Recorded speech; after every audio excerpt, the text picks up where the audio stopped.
Stop going through those cell phones. Stop going through the DMs. You are only going to hurt yourself in the end.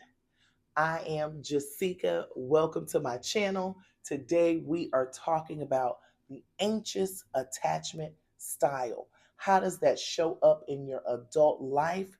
And what do you do about it to become more secure? Here we go. An anxious attachment.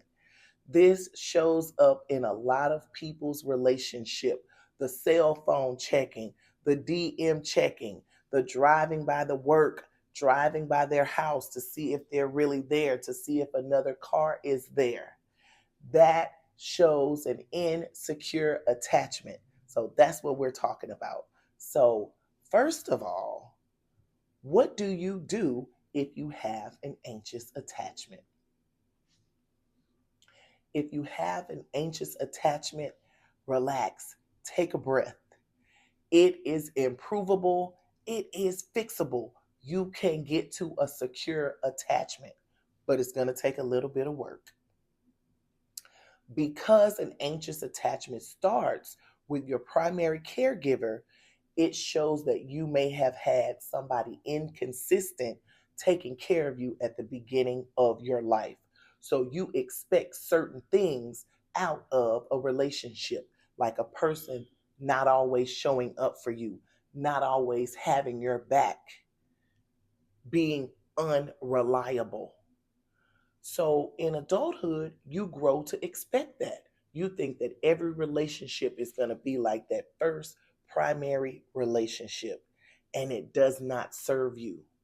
It serves for self preservation only, survival, but that's not thriving. You're not growing.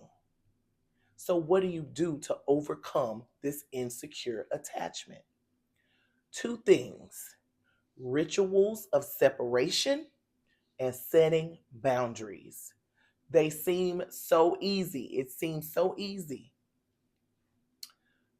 It's not all that easy. But I'm going to break it down and it will get easier as you do it. So, rituals of separation. This is for somebody that has trust issues. You think your man or your woman is going somewhere else. Oh, they're not at work, they're at their mistress or their mister's house. So, how do you slow that down?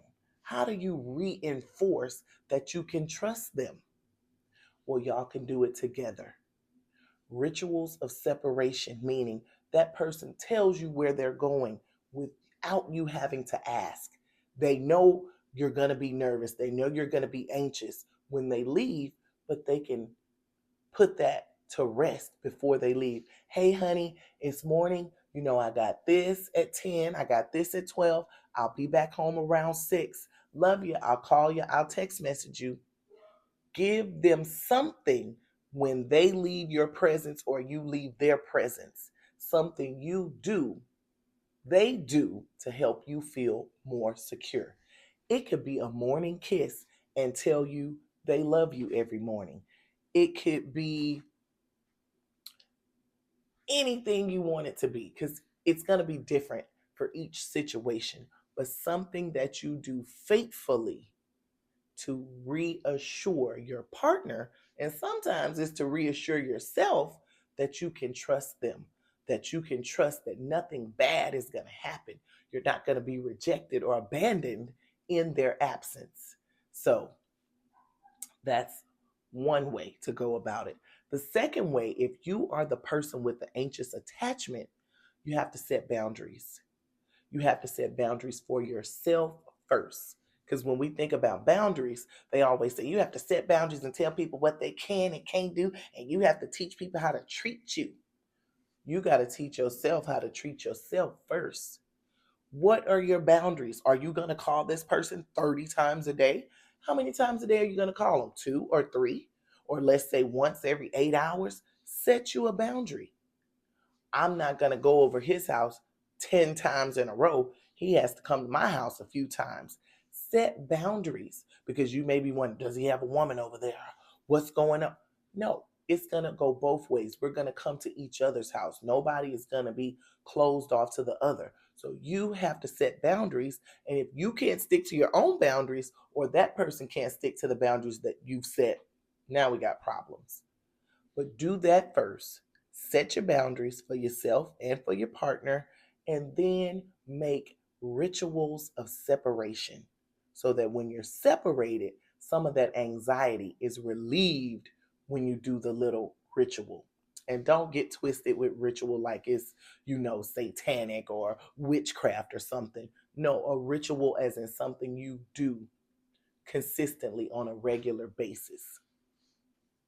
I hope this has been insightful. I hope this has helped you. If you have been identified to have an anxious personality or an anxious attachment style, then these things can help you. And I hope I see you in the next video. Subscribe if you haven't. I'm Jessica. Bye.